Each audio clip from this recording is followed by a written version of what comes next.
Hey, ladies and gents, it's Wiz here with a review of the Mythic Legions action figure, Skali Bonesplitter. Without further ado, let's get to the bio. It says here, in life, Skali Bonesplitter was one of the most callously ruthless marauders from the northern settlement of Vikenfell. One of those who succumbed to the curse that befell these warriors. Skali's cruelty has only grown in death.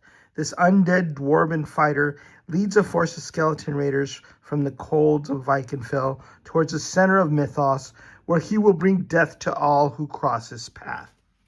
Skali Bonesplitter.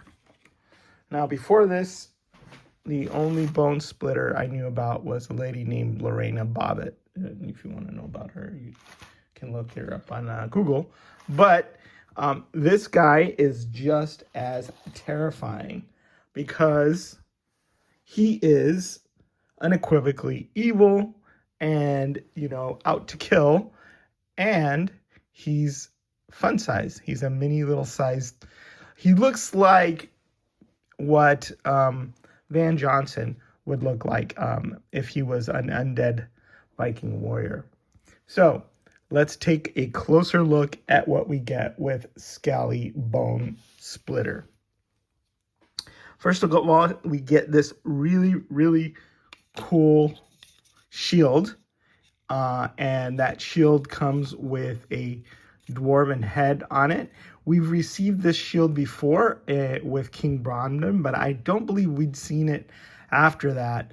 And it's high time that we got another because it's a very, very cool design. And I really like the shields with the 3D sculpted elements on there. And this can also be popped out. I don't know that there's any other circle variants that have been provided by Four Horsemen Toy Design.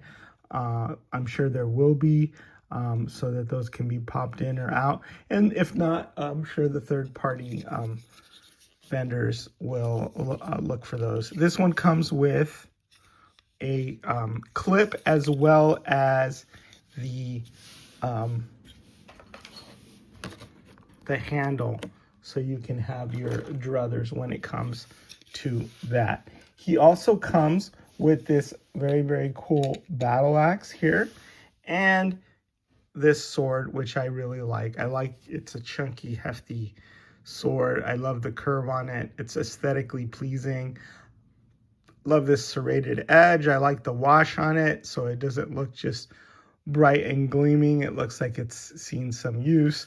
So we get that sword with it. And then we also get this nifty little, what it looks like to me like an ice axe, but just a pickaxe that you can really, do some damage with. As far as if you hit somebody in the head with that, they're a goner.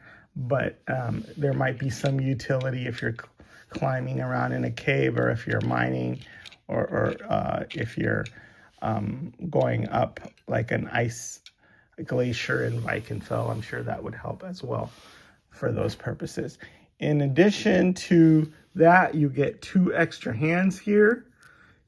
So 4 hands total if you count the ones that come on the figure that you can pop and swap, so that you can get different forms of articulation. He doesn't have a ton of hands like the Skeleton Raider, but he is the same color, the same bone color as the Skeleton Raider, as the Torpiculi, so you can mix and match hands and feet and all that stuff to your heart's content, as well as heads. So another thing I like about this guy here, I'll note the wash that goes around the design there on the battle axe. Makes it look more dwarven and less elven, because it's the fantastical designs, but then it's got some grit, and it makes it look like he's, it's part of a lived-in sort of universe. It's not totally clean. So I'll put the weapons there on the shield, so you can take a look at a lot of this new tooling that we have here. Here is a loincloth with the leather that we also got with the skeleton raider, the leather straps coming down. Now, one really cool point is that one of the rivets is missing, so that sort of adds to the verisimilitude.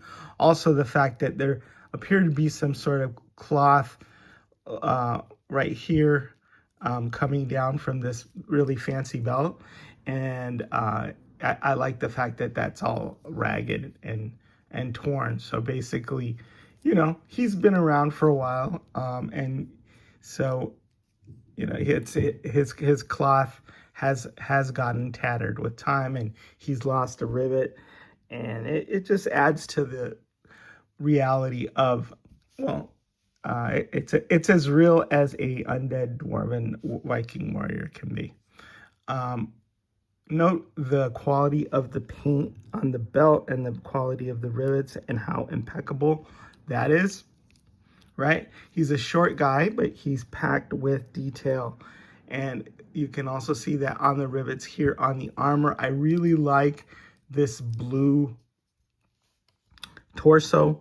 I like that I think that color that we've seen, you know, that dark blue that we've gotten like on Ravenna, that's my favorite color. So I may want to steal that torso from him. He also, you know, loves death. So he's got these gladiator type oversized pauldrons with the skulls on them. And that looks awesome. That's his, I guess, signature bling.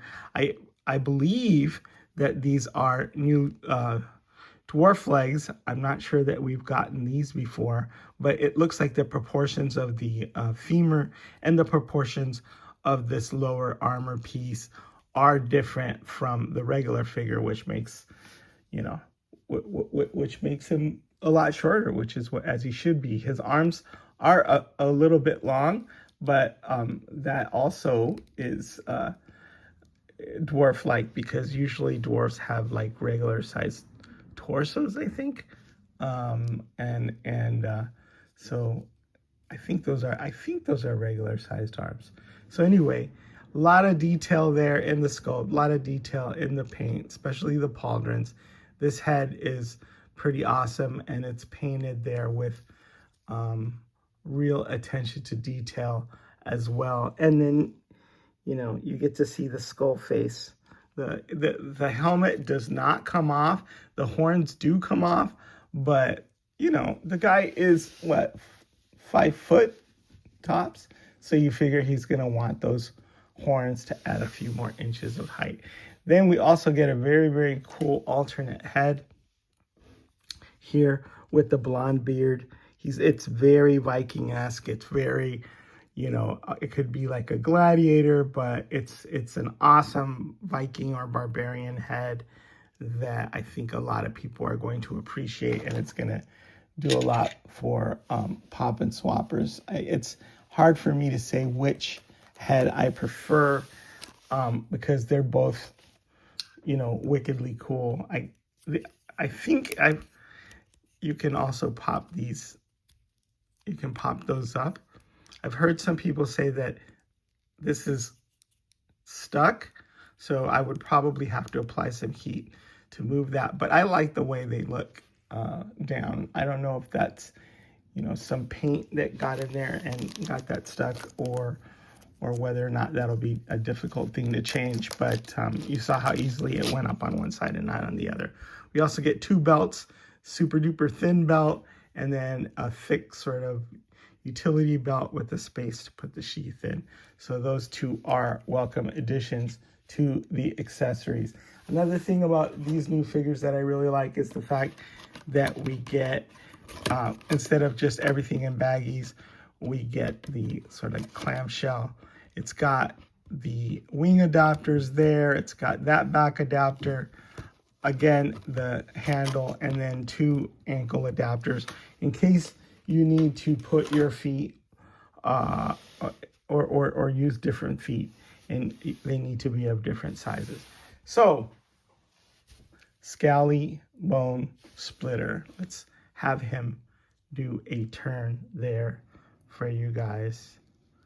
A lot of people have been clamoring for an undead dwarf.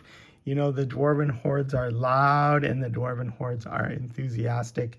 And, you know, that's why it's hard to ignore them when they want something. So I'm sure they're thrilled by this newest edition. Even though it does make me a little sad that a little short guy never got a chance to fully grow up and just passed away. But that's okay. He can still kill, rape, and pillage and do Viking stuff. All right, well, that's Skali Bonesplitter, and this is Wiz signing out.